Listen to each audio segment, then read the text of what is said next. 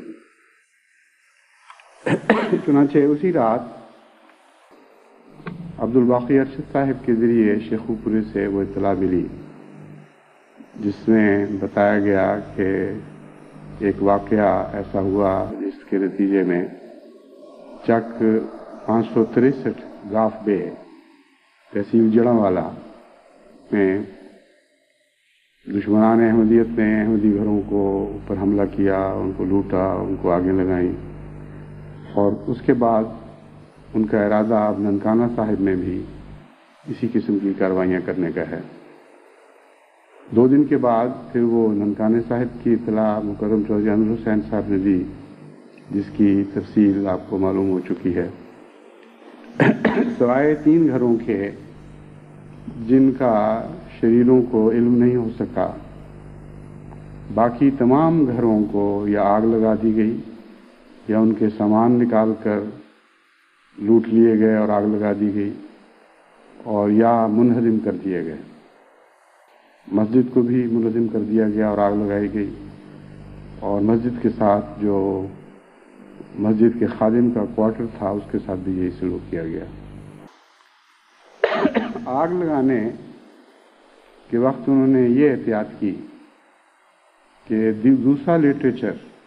اور دوسرا سامان ایک طرف ڈھیری کر کے اس کو آگ لگاتے تھے، اور قرآن کریم کو الگ ڈھیری کر کے اس کو آگ لگاتے تھے۔ اس واقعہ کا پس منظر یہ ہے، یعنی ایک فوری جو ظاہری پس منظر ہے وہ یہ ہے کہ 563 گاف بے میں معلم نے مسجد کی صفائی کی، غالباً رمضان کے خیال سے، اور جو پرانے کاغذات ایسے تھے ان کو تلف کرنے کی، جو جن کی ضرورت نہیں تھی ان کو تلف کرنے کی خاطر ایک جگہ ڈھیری کر کے ان کو آگ لگائی۔ وہاں ایک ایسا شخص جس کے والد احمدی ہو چکے ہیں اور وہ اپنے والد کے احمدی ہونے کے نتیجے میں بڑا مشتعل تھا، وہ پہنچا، اس نے اس سے پوچھا، انہوں نے بتایا کہ یہ واقعہ ہے۔ اس نے اسی وقت واویلا مچا دیا اور سارے گاؤں کو اس بات کی طرف متوجہ کیا کہ احمدی قرآن کریم کو آگ لگا رہے ہیں۔ چنانچہ اس کے بعد سوچے سمجھے منصوبے کے مطابق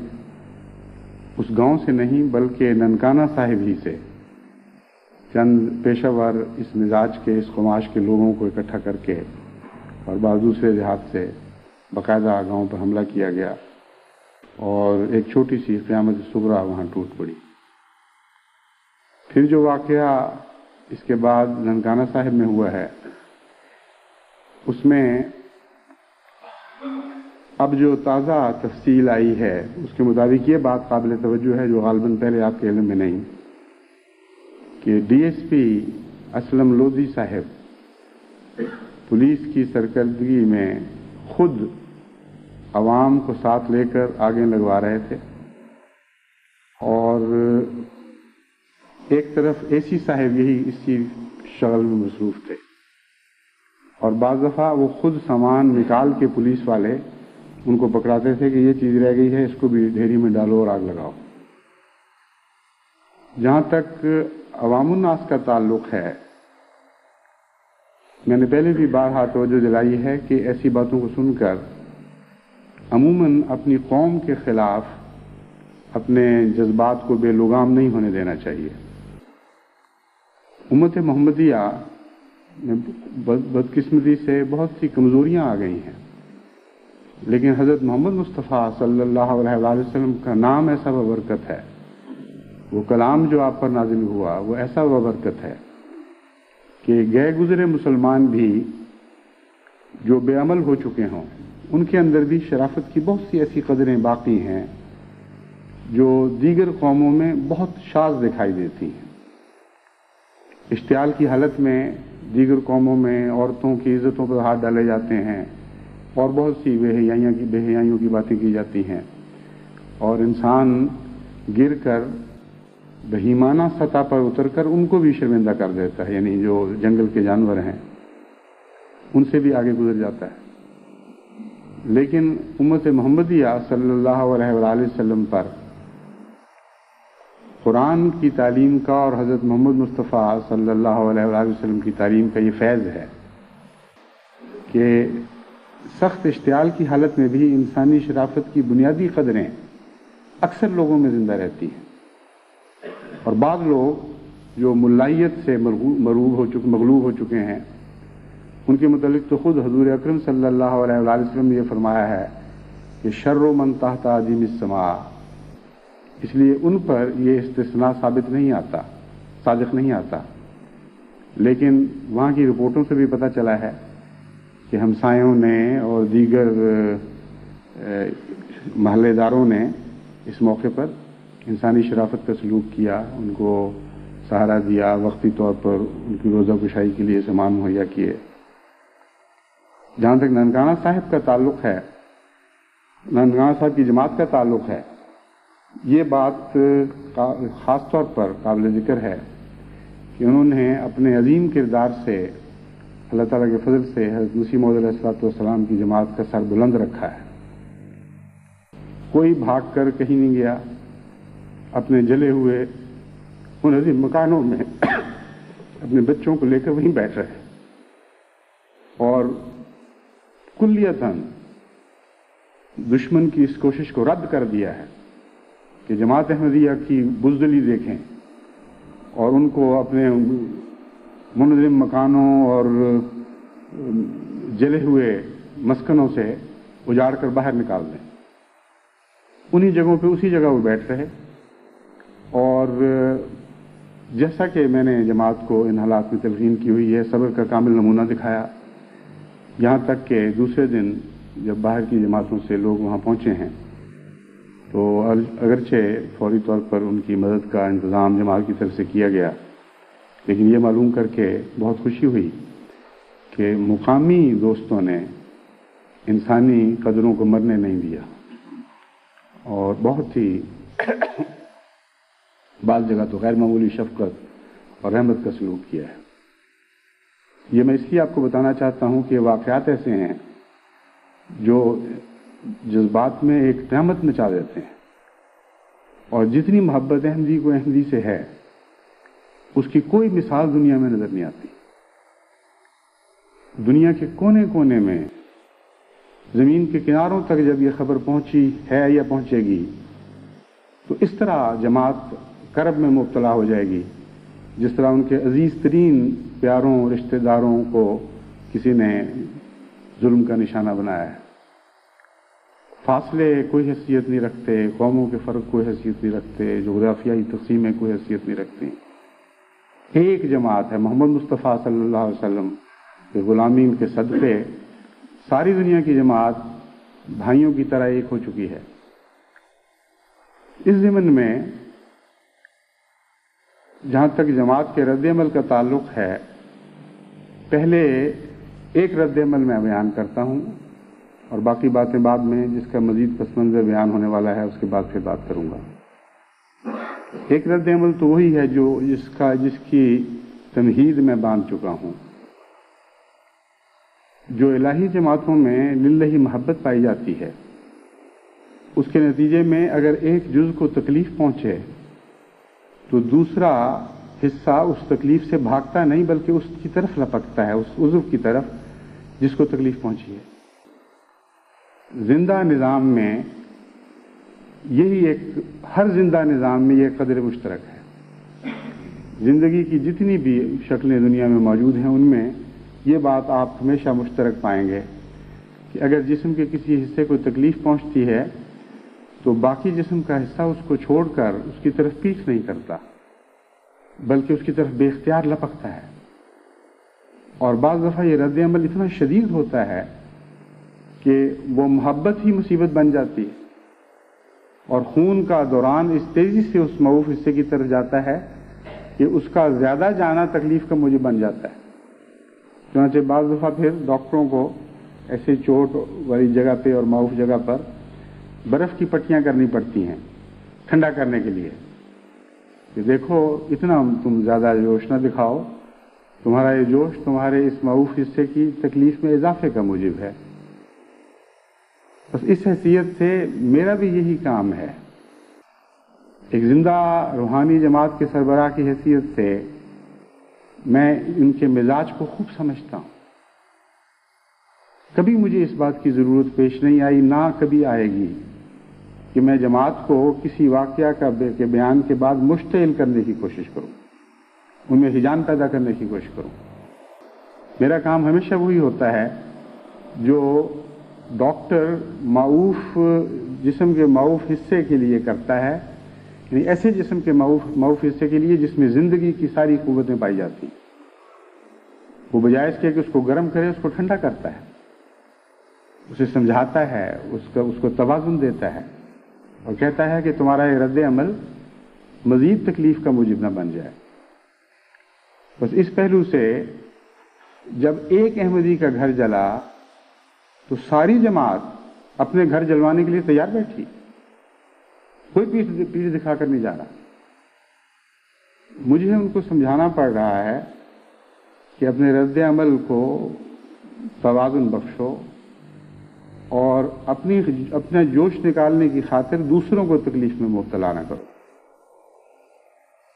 اس پہلو سے جو بھی آخری فیصلہ ہوگا وہ تو خوب غور و فکر کے بعد اور مشوروں کے بعد ہوگا کہ جماعت کو آئندہ کیا رد عمل دکھانا ہے. لیکن یہ تو بہرحال قطعی بات ہے کہ ہمارا رد عمل قرآنی تعلیم کے تابع ہوگا اور حضرت اقدس محمد مصطفیٰ صلی اللہ علیہ وآلہ وسلم کی اسوہ کی روشنی میں ڈھالا جائے گا. اب میں اس کا کچھ اور پس منظر اس واقعہ کا آپ کے سامنے رکھتا ہوں. یہ کوئی اتفاقی اچانک ہونے والا واقعہ نہیں ہے. جماعت احمدیہ کو اللہ تعالیٰ نے 100 سال تک بے انتہا فضلوں سے نوازا ہے. اتنے کرم فرمائے ہیں، ایسی رحمتوں کی بارشیں برسائی ہیں کہ ہم ان قطروں کو گننے کا کیا سوال، ان کے شکر کے عمومی تصور سے بھی قاصر ہیں. یعنی جس رنگ میں شکر ادا ہونا چاہیے اس کا حقیقت میں حق ادا کرنا تو بہت دور کی بات ہے. میں یہ کہتا ہوں کہ اس کے تصور سے بھی ہم قاصر ہیں کہ کس حد تک خدا نے ہم پر فضل نازل فرمائے ہیں اور کس طرح ہم شکر ادا کریں. جیسا کہ میں نے اپنے پہلے خطبے میں بیان کیا تھا، میں جب اس کی تفصیلات پر غور کرتا ہوں تو محض ایک بڑے بیان کے طور پر نہیں کہ اونچی بات میں ایک اونچا دعویٰ کر دیا جائے، اونچی آواز میں ایک اونچا دعویٰ کیا جائے، بلکہ جب میں تفاصیل پر غور کرتا ہوں تو کلیتاً خدا تعالیٰ کے فضلوں کے تصور سے مغلوب ہو جاتا ہوں. نہ بیان کی طاقت رہتی ہے، نہ تفصیل سے ان کو سوچنے کی استطاعت رہتی ہے. اس لیے جہاں تک خدا کے فضلوں کا تعلق ہے، جماعت احمدیہ بھی پوری طرح ان سے شناسا نہیں ہے. انفرادی طور پر احمدیوں کی زندگی میں کس طرح بار بار اللہ نے فضل فرمائے ہیں اور روزمرہ کی عام زندگیوں میں کیسی غلطیوں سے ان کو بچایا، کیسے غلطیوں کی پاداش سے محفوظ رکھا اور کیسی کیسی مصیبت کے وقتوں میں اللہ تعالیٰ کی رحمت ان کی کام آئی. یہ تو ہر احمدی گھر میں گزرنے والی روزمرہ کی داستانیں ہیں. حضرت مسیح موعود علیہ الصلوۃ والسلام کے وقت میں تو یہ داستانیں اس کثرت سے تھیں کہ چھوٹے چھوٹے بچوں پر بھی خدا تعالیٰ کی طرف سے سچی رویا ظاہر ہوتی تھی، سچی رویا ان کو دکھائی جاتی تھی. اور جیسا کہ محاورہ ہے، بچے نبوت کرتے تھے، یعنی اللہ تعالیٰ سے خبریں پا کر آگے بیان کیا کرتے تھے. تو اس میں کوئی مبالغہ نہیں ہے. دشمن کو بھی اس تفصیل کا تو علم نہیں، لیکن کامیابی سے 100 سال گزرنے کی اتنی تکلیف کہ نہ آپ خدا کے فضلوں کا تصور کر سکتے ہیں، نہ دشمن کی تکلیف کا تصور کر سکتے ہیں. اور یہ کوئی نیا واقعہ نہیں، ہمیشہ سے ایسا ہی ہے۔ چنانچہ حضرت اقدس محمد مصطفیٰ صلی اللہ علیہ وآلہ وسلم کے زمانے میں بھی کلام الہی میں یہ بتایا گیا کہ تم کیا باتیں کر رہے ہو، اپنی تکلیفوں کا تمہیں احساس ہے، یہ نہیں سوچتے کہ دشمن کس تکلیف میں مبتلا ہے، اس کو تو آگ لگی ہوئی ہے، اور تمہاری کامیابیوں کی وجہ سے آگ لگی ہوئی ہے، تمہیں دکھ دے دے کر بھی اس کی وہ آگ نہیں بجھتی، اور ایک جہنم ہے جو حل میں مزید کا مطالبہ کرتی چلی جا رہی ہے۔ بس وہ آگ جو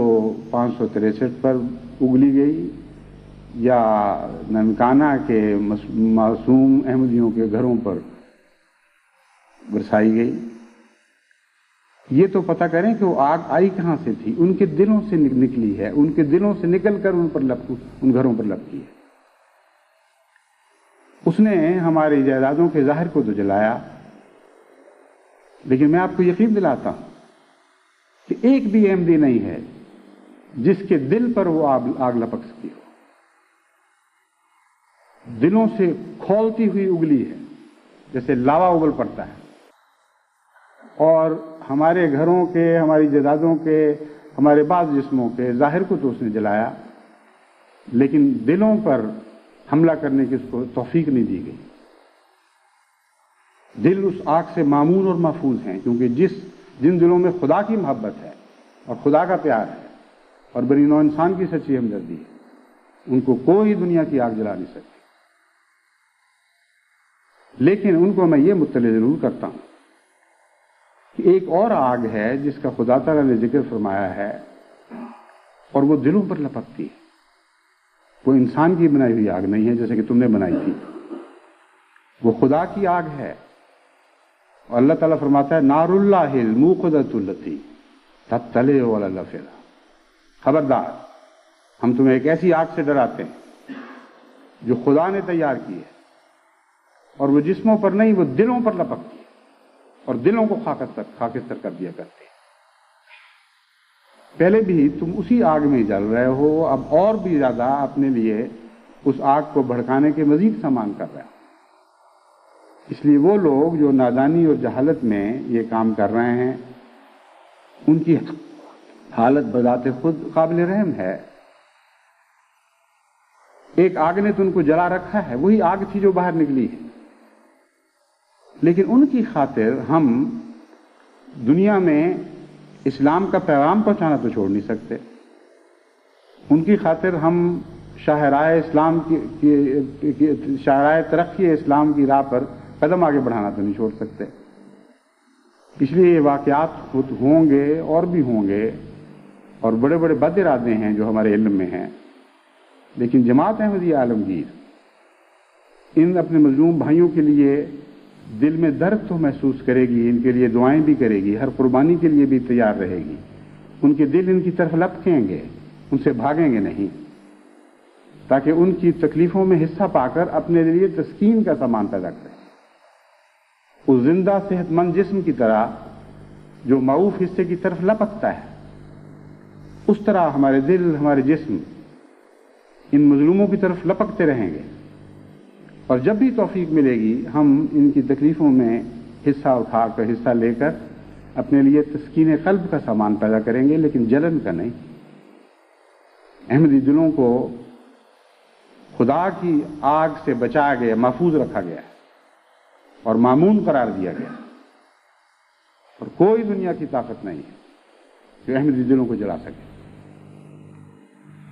اس کا دوسرا ایک پس منظر ہے، وہ بھی میں جماعت کے سامنے کھول کر بیان کرنا چاہتا ہوں۔ وہ پس منظر سیاسی پس منظر ہے۔ جماعت احمدیہ پاکستان میں اس وقت بلیک میلنگ کے لیے استعمال ہو رہی ہے۔ آہستہ آہستہ اس ملک میں اخلاقی قدروں کی بھی قیمت اٹھتی چلی جا رہی ہے، ہر نیکی کا تصور وہاں معدوم ہوتا چلا جا رہا ہے، ظلم اور سفاکی بڑھ رہے ہیں۔ اس حد تک بد اخلاقی کی حالت ہے کہ چند دن ہوئے اخبار میں یہ دردناک خبر شائع ہوئی کہ میلاد النبی شب برات کے موقع پر فیصل آباد جو اس وقت جماعت کی مخالفت میں پیش شہروں میں سے ہے. فیصلہ آباد میں لوگوں نے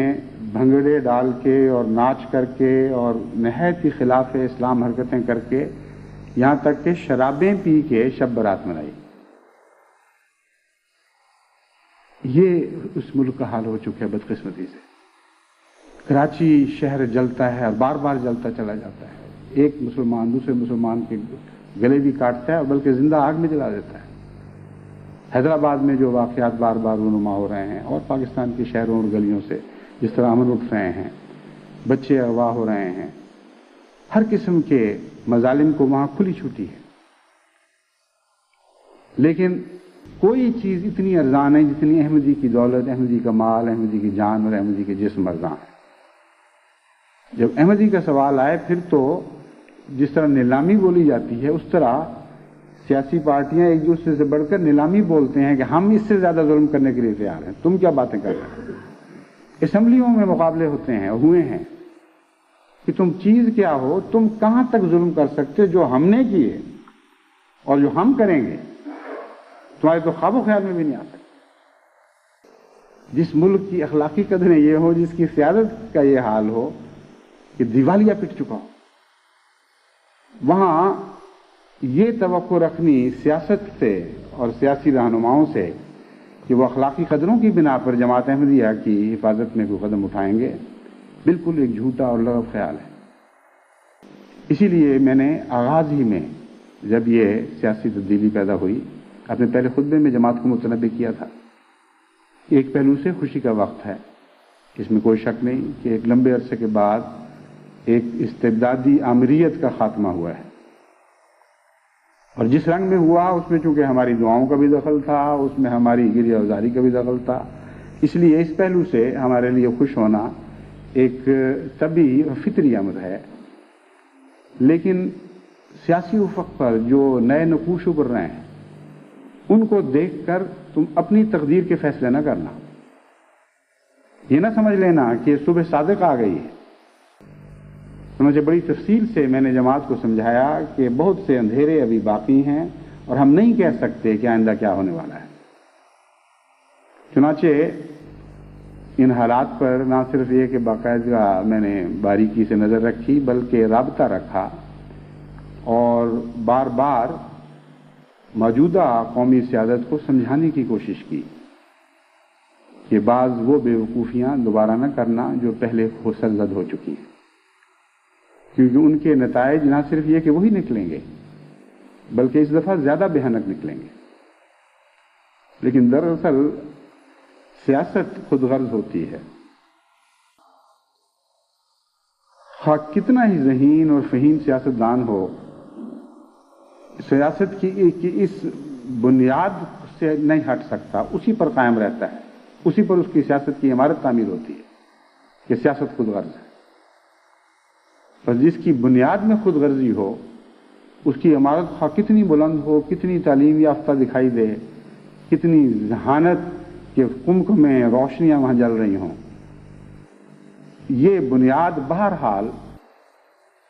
اپنا رنگ آخر تک بلندی کی انتہا تک پہنچا دیتی ہے. اور اس کی خود غرضی اس کی ہر اینٹ میں،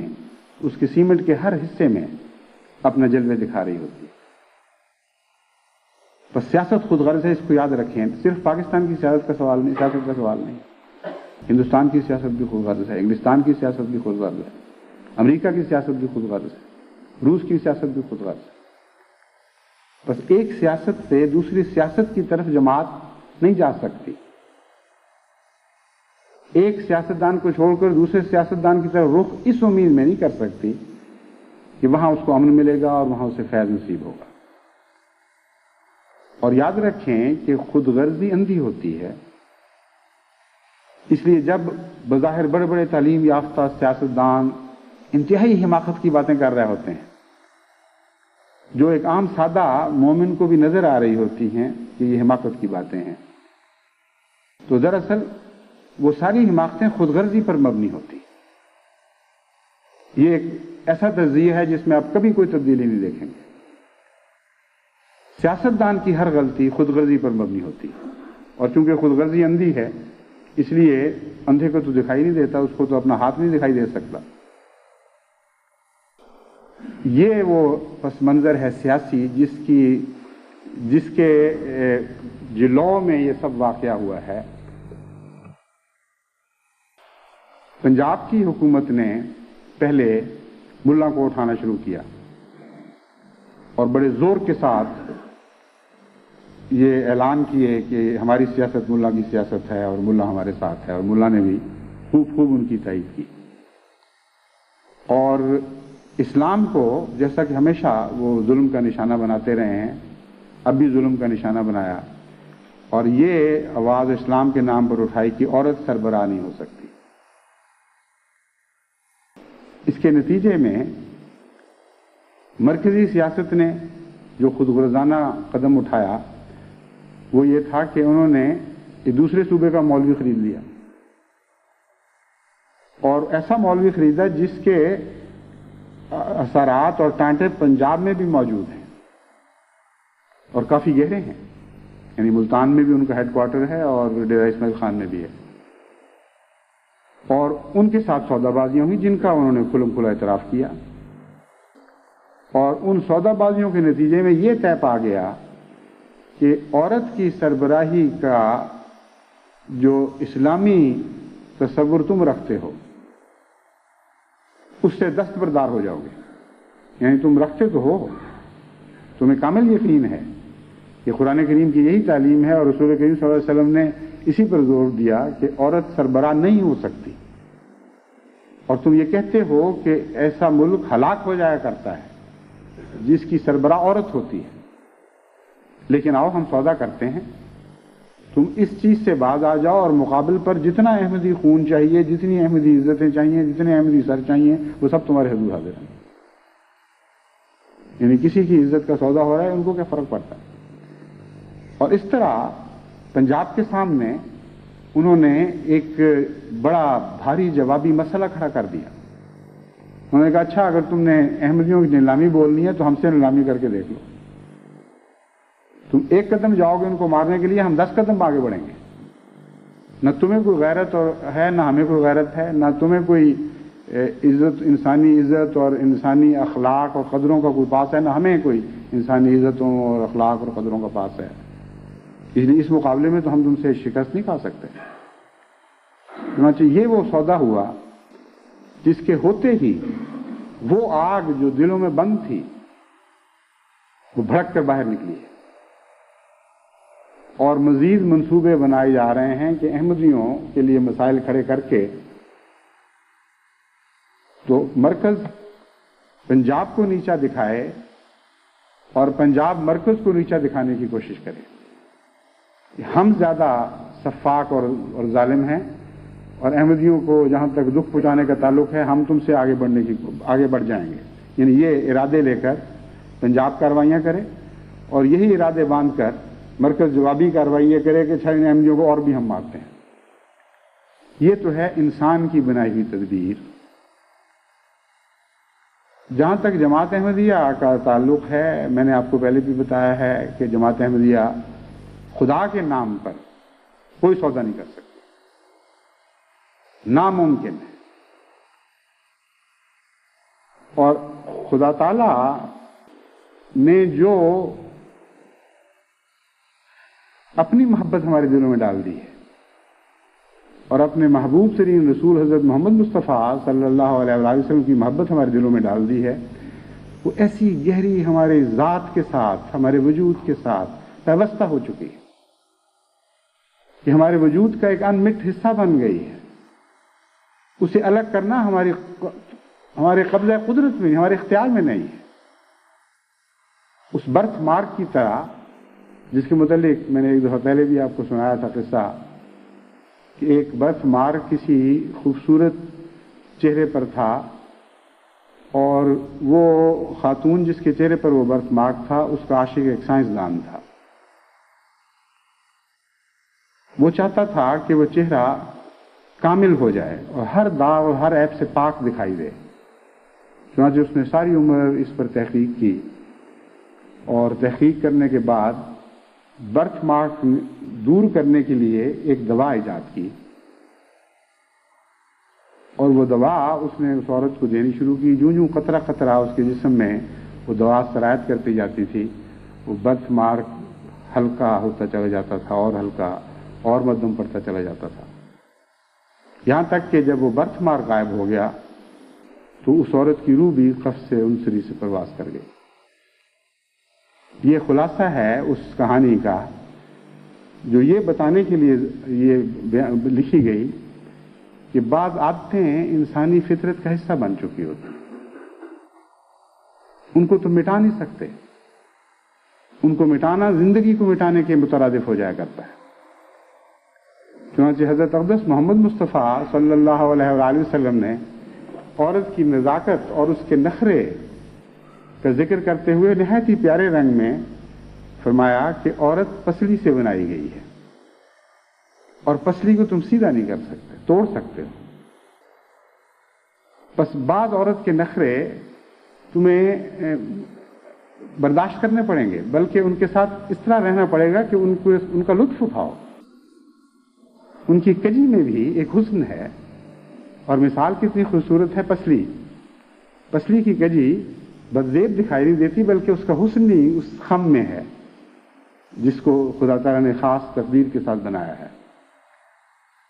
تو ہمارا تو برتھ مارک ہے حضرت صلی اللہ علیہ وسلم اور خدا کی محبت، اسے کس طرح مٹاؤ گے؟ ہمارے گھروں کو جلا دو، ہمارے جسموں کو جلا دو، ہمارے اموال لوٹ لو،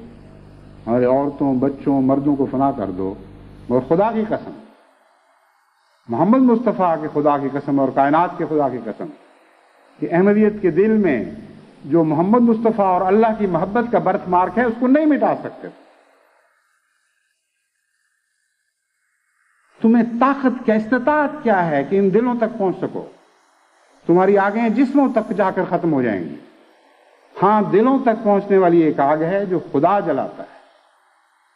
اور وہ جب فیصلہ کرے گا تمہارے دل پر وہ بھڑکائی جائے گی تو کوئی دنیا کی طاقت تمہیں اس آگ کے اثر سے بچا نہیں سکتی.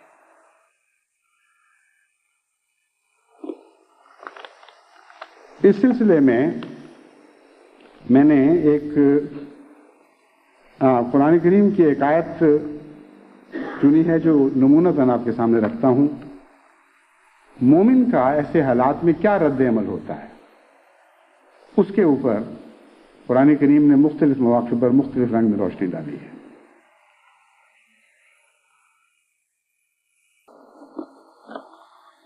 فرماتا ہے فرعون نے ان لوگوں کو دھمکی دی جو موسیٰ پر ایمان لے آئے تھے اور کہا فَلَأُقَطِّعَنَّ أَيْدِيَكُمْ وَأَرْجُلَكُمْ مِنْ خِلَافٍ وَلَأُصَلِّبَنَّكُمْ فِي جُذُوعِ النَّخْلِ وَلَتَعْلَمُنَّ أَيُّنَا أَشَدُّ عَذَابًا وَأَبْقَىٰ، کہ میں تمہارے ہاتھ کاٹ دوں گا اور تمہارے پاؤں کاٹ دوں گا مخالف سمتوں سے. یعنی ایک طرف سے تمہارے ہاتھ بازو کاٹوں گا تو دوسری طرف سے تمہارے پاؤں کاٹ دوں گا، تمہاری ٹانگیں کاٹ دوں گا،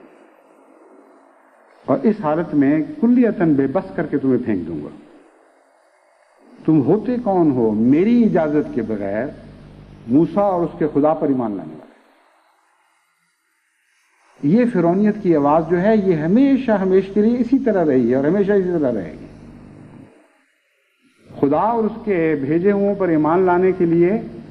قوموں کی اجازت قوموں کی اجازت کا پابند کیا جاتا ہے. ان قوموں کی اجازت جو حاکم ہوں اور ان بادشاہوں کی اجازت کا پابند کیا جاتا ہے جو حاکم وقت ہوں. ان کی مرضی کے بغیر تم کون ہوتے ہو کہ خدا پر ایمان لانے والے اور خدا کے بھیجے ہوئوں پر ایمان لانے والے؟ یہ سوال تھا جو اس وقت بھی اٹھا تھا، آج بھی اٹھا ہے، آئندہ بھی اٹھتا رہے گا. اور خدا کی جماعتیں ہمیشہ اس سوال سے اسی طرح نبردآزما ہوتی رہیں گی جس طرح حضرت موسیٰ کے وقت میں نبردآزما ہوئی تھی. اس کے جواب میں ان کا جو رد عمل قرآن کریم میں محفوظ فرمایا وہ یہ ہے قالوا لن نؤثرک علی ما جاءنا من البینات والذی فطرنا فاقض ما انت قاض. اے جابر بادشاہ، ہم ہرگز تجھے ان بینات کے مقابل پر ترجیح نہیں دیں گے جو خدا تعالیٰ نے ہمارے لیے بھیجی، ان روشنیوں کے مقابل پر جو خدا نے نازل فرمائی ہیں ہم ہرگز تمہیں ترجیح نہیں دے سکتے۔ والذی فطرنا، اپنے رب کے مقابل پر جس نے ہمیں پیدا کیا ہم کیسے تمہیں ترجیح دے سکتے ہیں؟ فخذ ما انت قال، ہمارا جواب یہ ہے کہ پھر جو کچھ تو کر سکتا کر گزر۔ اگر یہ سودا ہے کہ ہم اپنے ایمان کو چھوڑ دیں تمہاری تکلیفوں سے بچنے کے لیے، تو پھر ہمارا جواب یہ ہے کہ پھر جو تکلیفیں تمہارے تصور میں آتی ہیں دیتے چلے جاؤ اور دیتے چلے جاؤ، لیکن خدا کی قسم ہم اپنے خدا اور اس نور کو نہیں چھوڑیں گے جو خدا نے ہمارے لیے نازل فرمایا ہے۔ انما تقضی هذه الحیات الدنیا، بے وقوف تو صرف اس دنیا کی قضاء و قدر پر کچھ قدرت رکھتا ہے، ساری کی ساری تو نہیں لیکن کچھ نہ کچھ۔ انا آمنا بربنا لیغفر لنا خطایانا وما اکرہتنا علیہ من السحر واللہ خیر وابقا، ہم تو اپنے رب پر ایمان لائے ہیں اس نیت اور اس خواہش کے ساتھ، ان امیدوں کے ساتھ کہ وہ ہمارے گناہ بخش دے گا اور ہماری خطائیں معاف فرمائے گا، اور جو کچھ تو ناجائز باتوں پر ہمیں مجبور کرتا رہا ہے، یعنی تیرا معاشرہ جو گندا معاشرہ تھا جس سے ہم نکل کے آئے ہیں، جس نے ہم سے جو گناہ سرزد ہوئے، جو گناہ ہم سے کروائے ہیں اس معاشرے نے، ان کو سحر کے طور پر بیان فرمایا۔ سحر کا ایک معنی ہے جھوٹ، تو ایک جھوٹی تہذیب کے لیے قرآن کریم نے یہاں لفظ سحر استعمال فرمایا ہے، اور ان لوگوں کے ذکر میں فرمایا جو تھے بھی جادوگر،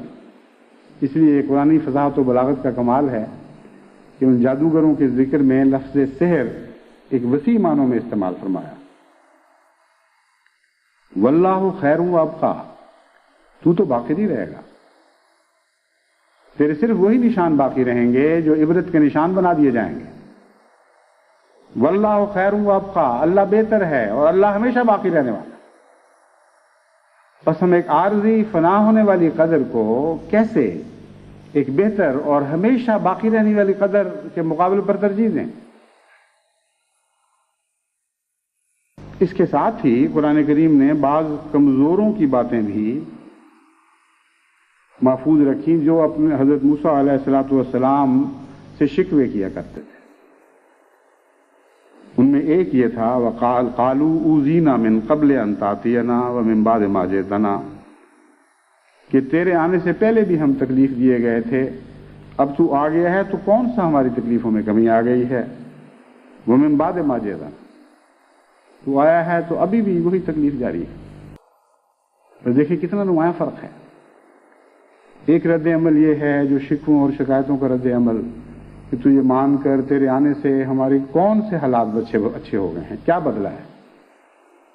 پہلے بھی مصیبتوں میں مبتلا تھے، ابھی بھی مصیبتوں میں مبتلا ہیں۔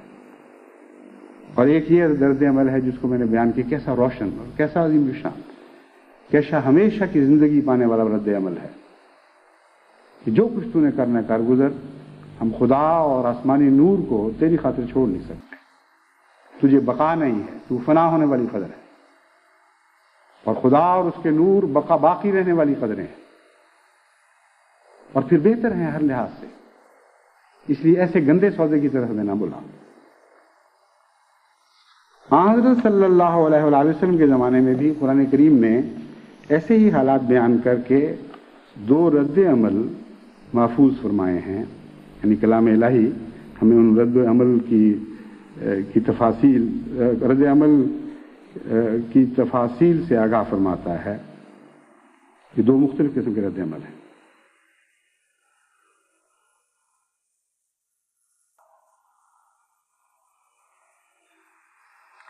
ایک تو وہ ہے قد یعلم اللہ، جس میں احزاب کے موقع پر جب غیر معمولی طور پر مشکلات کا سامنا تھا اور خطرات ہر طرف سے اور بڑے محیط خطرات مسلمانوں کو گھیرے میں لیے ہوئے تھے اور دن بدن قریب آتے چلے جا رہے تھے،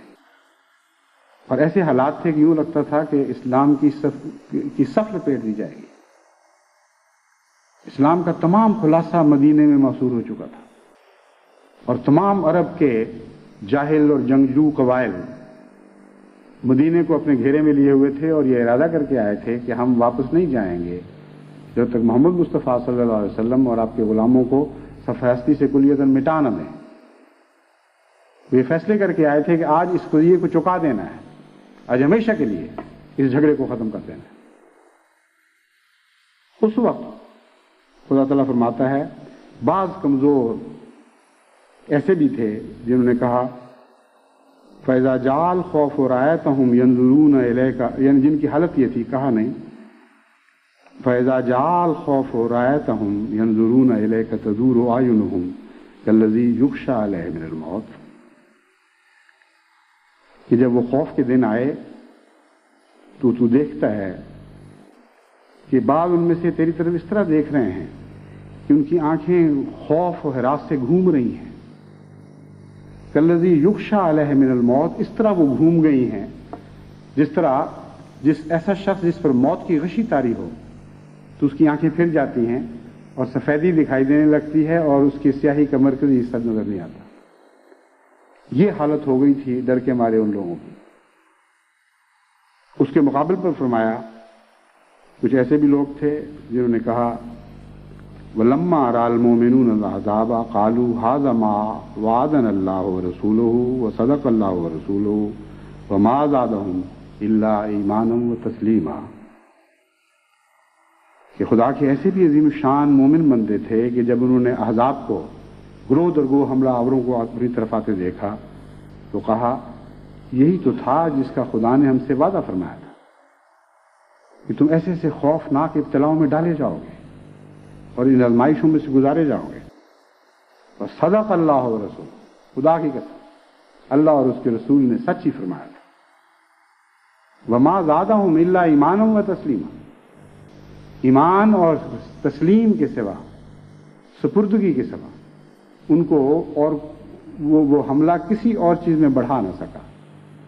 یعنی خوف کی بجائے وہ پہلے سے بھی زیادہ بہادر ہو گئے،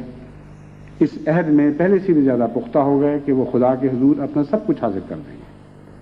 اور ان کے ایمان کو بھی عظیم شان تقویت ملی۔ پھر فرماتا ہے الذین استجابوا للہ والرسول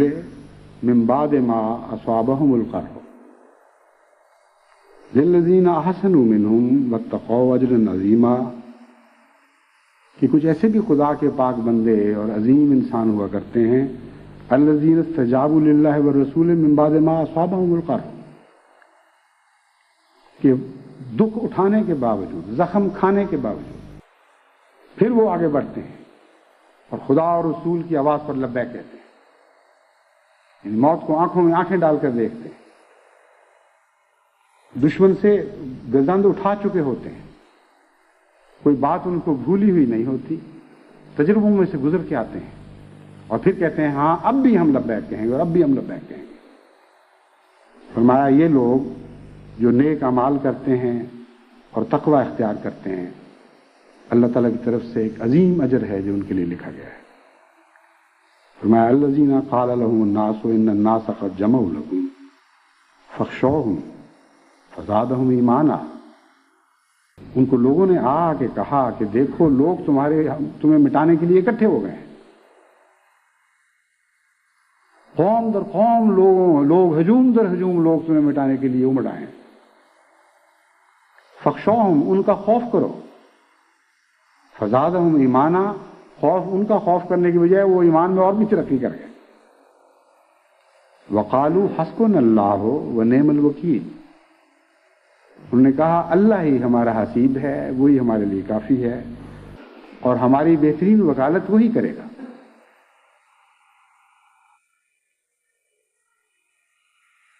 پھر انہوں نے کہا ان کو آن وسلم نے خدا تعالیٰ کی طرف سے پیغام پا کر یہ سمجھایا قل لن یصیبنا الا ما کتب اللہ لنا هو مولانا وعلی اللہ فلیتوکل المؤمنون، کہ دیکھو ہمارے نصیب میں جو بھی دکھ ہیں اور جو تکلیفیں ہیں وہ بظاہر تم عائد کر رہے ہو، مگر ہم جانتے ہیں کہ خدا کی حکمت بالغہ نے انہیں ہماری اصلاح کے لیے اور ہماری بہتری کے لیے مقدر فرمایا ہے۔ اس لیے چونکہ ہم جانتے ہیں کہ خدا کے حکم کے بغیر ہماری تقدیر ڈھالی نہیں جا سکتی. ہماری تقدیر تمہارے قلم نہیں لکھیں گے. تمہارے ظلم ہماری تقدیر نہیں بنانے والے. ہماری تقدیر تو آسمان پر بنتی ہے اور خدا نے بنانی ہے. اس لیے بالآخر خدا کی اجازت کے بغیر ہمیں دکھ پہنچ نہیں سکتے. بس اگر اس کی رضا یہی ہے کہ ہمیں دکھ پہنچے اس کی راہ میں، تو ہمیں بنانے کے لیے وہ دکھ آئیں گے، بگاڑنے کے لیے نہیں آ سکتے. کیونکہ انسان کے بنائے ہوئے دکھ بعض دفعہ قوموں کو بگاڑ دیا کرتے ہیں، ان قوموں کو جن کا پیچھے خدا نہ ہو. لیکن وہ قومیں جن کی تقدیر خدا بناتا ہے، ان کو کوئی دنیا کا دکھ بگاڑ نہیں سکتا. یہ وہ فلسفہ ہے جو اس میں بیان فرمایا گیا. قل هل تربصون بنا الا احدى الحسنيين، اور ان سے کہہ دے کہ کیا تم اس کے سوا ہم سے کیا توقع، کیا امید رکھ سکتے ہو کہ دو نیکیوں میں سے ایک نیکی تو تم ہم ضرور دے جاؤ گے. دو حسین چیزوں میں سے ایک چیز تم ہمارے لیے لے کے آئے ہو، اور ان دو کے سوا تم اور چیز ہمیں دے نہیں سکتے. شکست ہم تم سے کھا نہیں سکتے،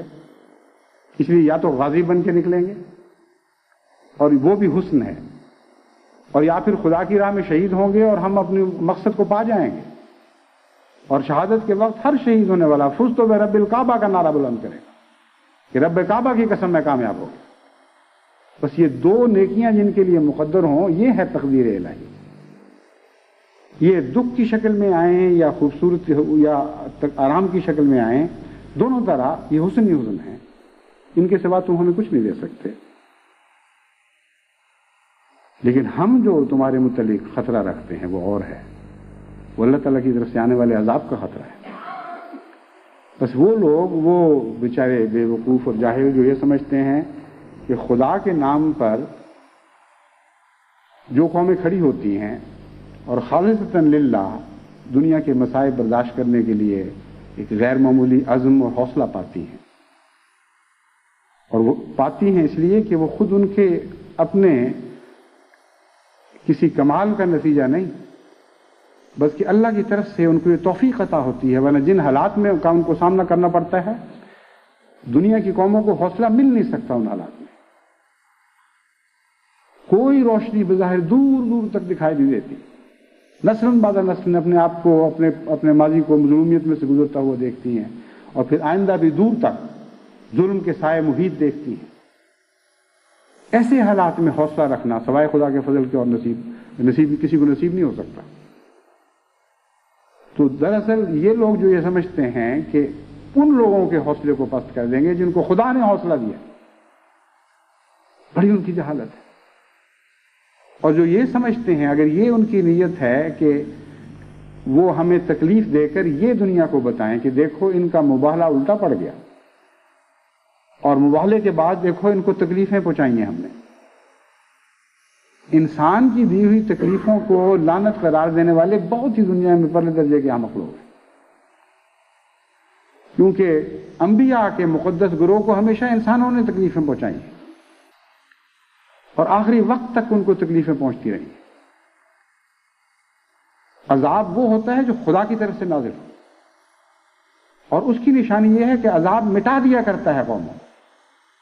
ان کو ذلیل اور رسوا کر دیا کرتا ہے، ان کے حوصلے پست کر دیا کرتا ہے، ان کے دل شکست کھا جاتے ہیں. مگر وہ قومیں جو خدا کی طرف سے ابتلاؤں میں ڈالی جاتی ہیں، ان پر ان علامتوں میں سے ایک بھی صادق نہیں آتی. نہ ان کے سر نگوں ہوتے ہیں، نہ ان کے حوصلے پست ہوتے ہیں، نہ ان کے دلوں پر مایوسی کے سائے پڑتے ہیں. وہ انتہائی ظلمات کے وقت بھی اپنے دل سے ایک ابلتا ہوا نور دیکھتے ہیں، اور اس نور سے وہ آگے بڑھتے ہیں، اس کی روشنی میں وہ آگے چلتے ہیں.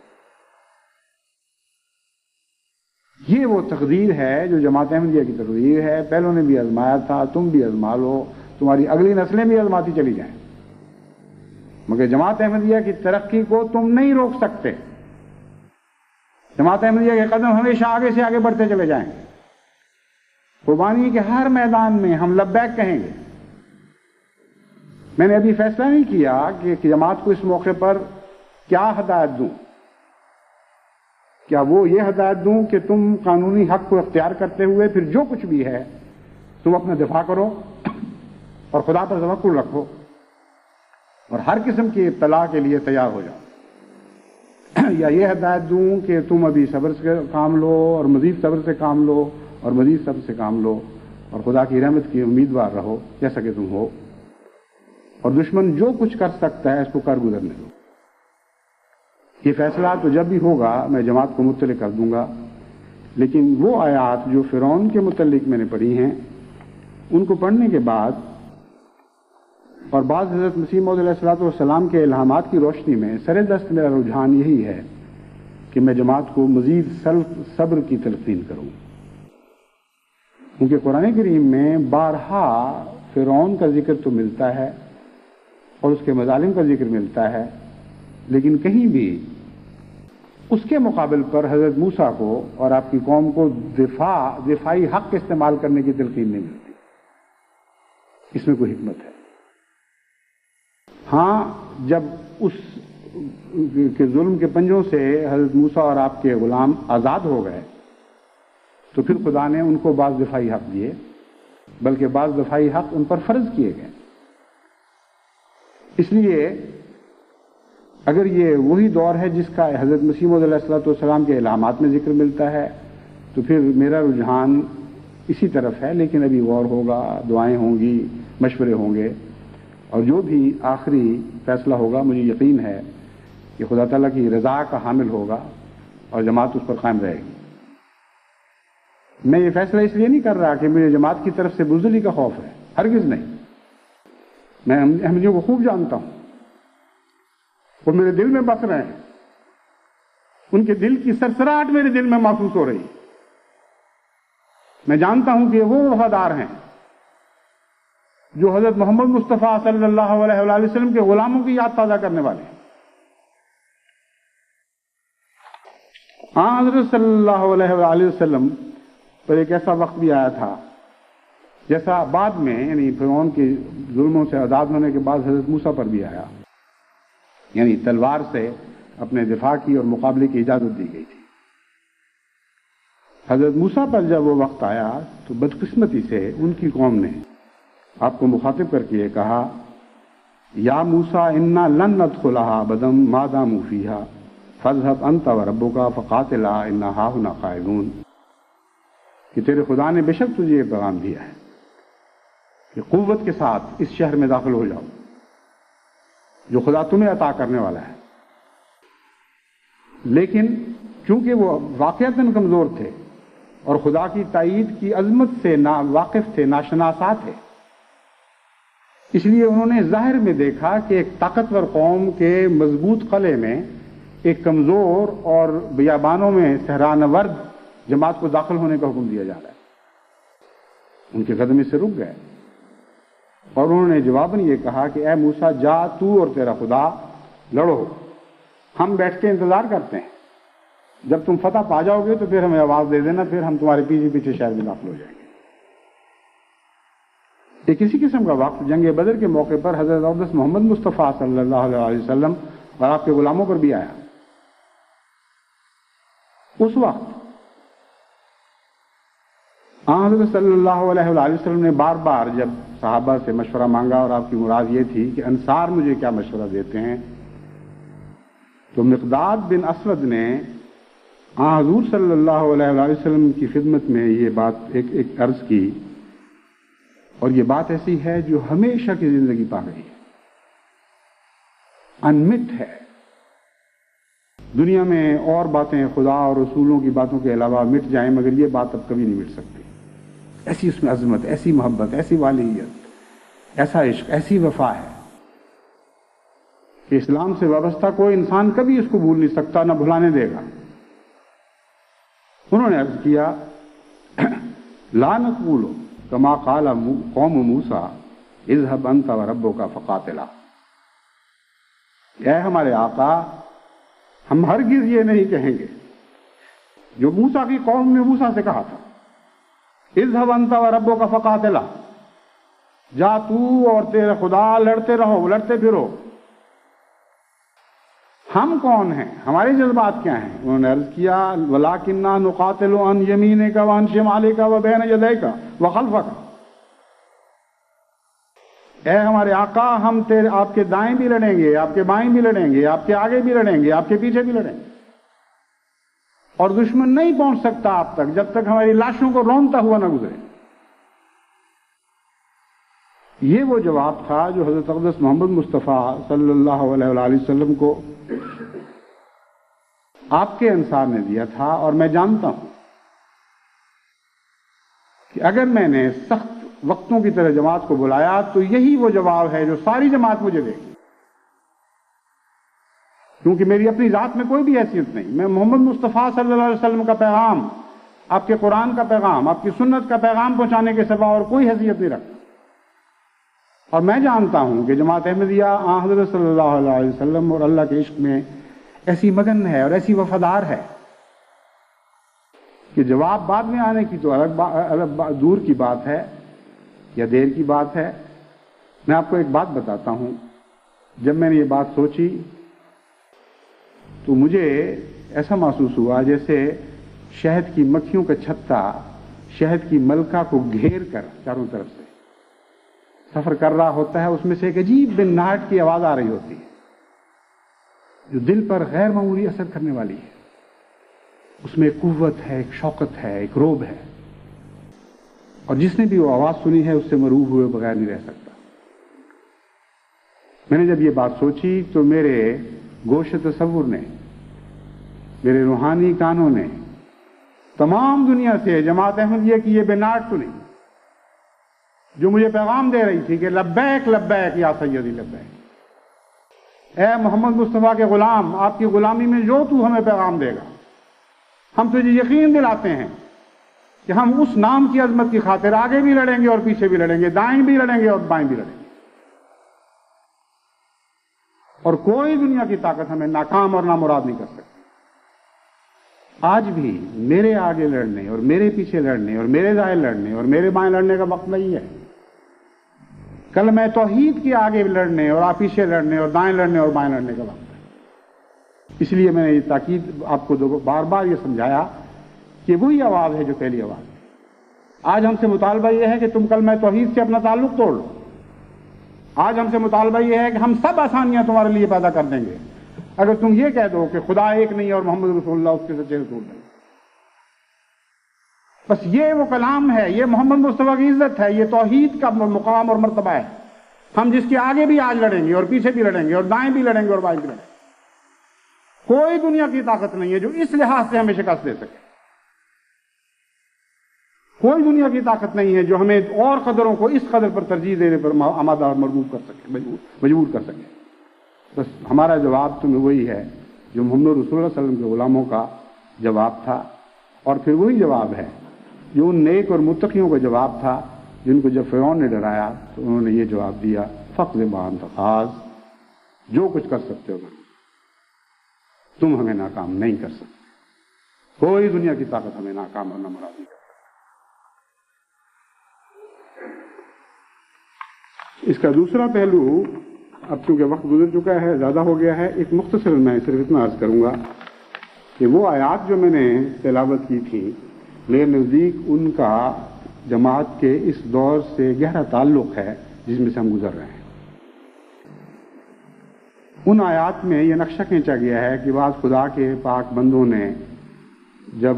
خدا ربنا اللہ کا دعویٰ بلند کیا تو بعض ظالموں نے ان کو گڑھوں میں اتارا یا ان کے اموال اور ساوانوں کو اکٹھا کیا اور آگے لگائیں اور تماشے دیکھے، اور وہ شہید تھے، اس بات کے گواہ تھے اور دیکھ رہے تھے اور مزے اڑا رہے تھے۔ یہ جو واقعہ ننکانہ صاحب میں گزرا ہے یہ بالکل اسی واقعے کی یاد دلاتا ہے جو سرگودے میں پیپل پارٹی کی حکومت کے دور میں گزرا تھا، بالکل وہی نقشہ تھا۔ اسی طرح پولیس اور حکومت کے افسران اپنے سامنے احمدی گھروں کو جلوا رہے تھے اور پھر تماشے دیکھ رہے تھے۔ تو قرآن کریم نے جو نقشے پرانی قوموں کے کھینچے ہیں اور پرانے متقیوں کے کھینچے ہیں، ہم بھی وہ خوش نصیب ہیں جن پر وہ نقشے اطلاق پا رہے ہیں، اور ننکانہ صاحب کی جماعت وہ خوش نصیب جماعت ہے جو اس صدی کی پہلی جماعت ہے، یا 63 اور 65 کو بھی شاید شامل کر لیں، جنہوں نے آئندہ صدی میں جماعت کے عزم کا، جو آئندہ صدی کے لیے جماعت کے عزم کا نشان بن گئے. کوئی دنیا کی طاق ان کو مغلوب نہیں کر سکتی. یہ فیصلہ ہوا ہے اور یہ فیصلہ تمام صدی اور آئندہ صدیوں تک بھی محیط رہے گا. لیکن ایک اور فیصلہ بھی ہے جس کا قرآن کریم نے اس صورت میں ذکر کیا ہے، جس کی میں نے آپ کے سامنے تلاوت کی. اور وہ فیصلہ یہ ہے کہ خدا بھی گواہ ہے، تم نہیں صرف، اللہ بھی شہید ہے ان باتوں کا جو تم کر رہے ہو. وہ غالب بھی ہے اور رحم کرنے والا بھی ہے. وہ تمہیں موقع دے گا، لیکن اگر تم نے ظلم کی تکرار کی تو یاد رکھو کہ خدا بھی تکرار کرنا جانتا ہے. وَلَهُمْ عَذَابُ جَهَنَّمَ وَلَهُمْ عَذَابُ الْحَرِيقِ. تم تکرار کرو گے تو خدا بھی تکرار کرے گا اور پھر دوہری آگ میں تمہیں مبتلا جلائے گا اور دوہرے عذاب میں تمہیں مبتلا کرے گا. بس ہم تو کمزور اور نہتے اور بے بس اور فقیر لوگ ہیں. ایک وقت کے مسیح کی آواز پر ہم نے لبیک کہا، اس لیے مسیحی علامتیں ہمیں پائی جاتی ہیں. چاہے تم تکبر سے، حقارت کی نظر سے ہمیں دیکھو اور سمجھو کہ ہم ذلیل اور رسوا ہو چکے ہیں، لیکن پھر بھی مقابل پہ کچھ بھی نہیں کر رہے. یہی تانے مسیح کی قوم کو بھی پہلے دیے گئے تھے، لیکن خدا کی تقدیر نے کچھ اور نظارے دکھائے. وہ کمزور اور مغلوب اور نہتے اور آگوں میں جلائے جانے والے اور جانوروں کے سامنے پھینکے جانے والے لوگ تمام دنیا پہ غالب کر دیے گئے. اور پھر وہ قومیں جنہوں نے ان سے سلوک کیا ان کو بار بار سزائیں دی گئی. بس یہ وہ تقدیر ہے جس کا ذکر ان آیات میں ملتا ہے، اور میں تمہیں بتاتا ہوں کہ اس تقدیر الہی کو تم تبدیل نہیں کر سکو گے. دوبارہ آزمائش میں ڈالے گئے، دوبارہ تمہیں موقع ملے، پھر تم نے وہی حرکتیں کی جو پہلے کر چکے ہو، اور خدا پھر تم سے وہی سلوک کرے گا جو ہمیشہ خدا کی تقدیر کو چیلنج کرنے والوں کے ساتھ سلوک کیا جاتا ہے اور غلطیوں کا اعادہ کرنے والوں سے سلوک کیا جاتا ہے. ہماری تو اب بھی یہی دعا ہے کہ اللہ تمہیں عقل دے اور سمجھ دے اور ہمارے پیارے وطن کے دن پھر جائیں، اور بجائے اس کے کہ وہ خدا کی ناراضی کے مول لینے والے ہوں، اللہ کی رحمتوں کی بارش ہمارے اہل وطن پر نازل ہو برسیں.